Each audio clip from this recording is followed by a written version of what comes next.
भारत चीन में जारी तनातनी को लेकर अमेरिका में एक बड़ा ही दिलचस्प सर्वे किया गया, जिसमें सवाल पूछा गया कि अगर इन दोनों देशों में सैन्य या व्यापार युद्ध होता है तो अमेरिका को किस देश का समर्थन करना चाहिए। इसे लेकर किए गए सर्वे के आंकड़ों ने कई चौंकाने वाले खुलासे किए हैं। इसे किया है ऑस्ट्रेलिया के थिंक टैंक लोवी इंस्टीट्यूट ने। 7 जुलाई 2020 को 1012 अमेरिकी लोगों के बीच एक वेब सर्वे किया गया। इस सर्वे में अमेरिकी लोगों से 2 सवाल पूछे गए। पहला सवाल था, अगर भारत और चीन में सैन्य संघर्ष हुआ तो आप किस देश का समर्थन करेंगे। अमेरिका समर्थक भारत का, चीन का, किसी भी देश का नहीं। वहीं दूसरा सवाल था, भारत और चीन में आर्थिक संघर्ष हुआ तो आप किस देश का समर्थन करेंगे। अमेरिका समर्थक भारत का, चीन का, किसी भी देश का नहीं। ऑस्ट्रेलियाई थिंक टैंक के सर्वे के आंकड़ों के मुताबिक पहले सवाल के जवाब में 63.6% अमेरिकी लोगों ने कहा कि वो किसी भी देश का पक्ष नहीं लेंगे,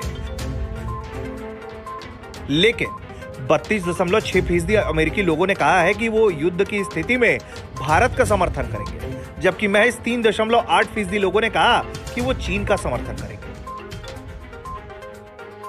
वहीं आर्थिक संघर्ष के सवाल पर जो जवाब मिला, उसमें दोनों देशों में आर्थिक संघर्ष होने की दशा में 60.6% लोगों ने कहा कि हम किसी भी देश का समर्थन नहीं करेंगे। वहीं 36.3% लोगों ने भारत का समर्थन किया और केवल 3.1% लोगों ने चीन का समर्थन किया। लद्दाख में सीमा को लेकर चल रहे चीन से विवाद के बीच अमेरिका लगातार भारत का समर्थन कर रहा है। हाल ही में राष्ट्रीय रक्षा प्राधिकरण अधिनियम संशोधन बिल अमेरिकी संसद से पास किया गया। इस बिल के अंतर्गत भारत की सीमा पर गलवान घाटी में भारत के खिलाफ चीन की आक्रामकता का विरोध किया गया।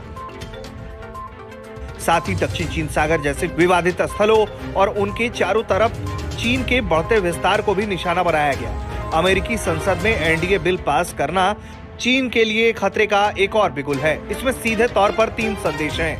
पहला संदेश है, चीन के लिए अब चीन का सीधा और जमीनी विरोध होगा।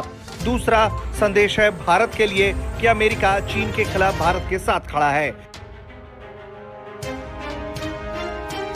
जिसमें वैसे भी कोई संदेह नहीं है। तीसरा वैश्विक संदेश है जो दुनिया के हर उस देश को सुरक्षा का आश्वासन देता है जो चीन जैसी किसी विस्तारवादी देश का शिकार बना है या बन सकता है। ब्यूरो रिपोर्ट, भारत तक।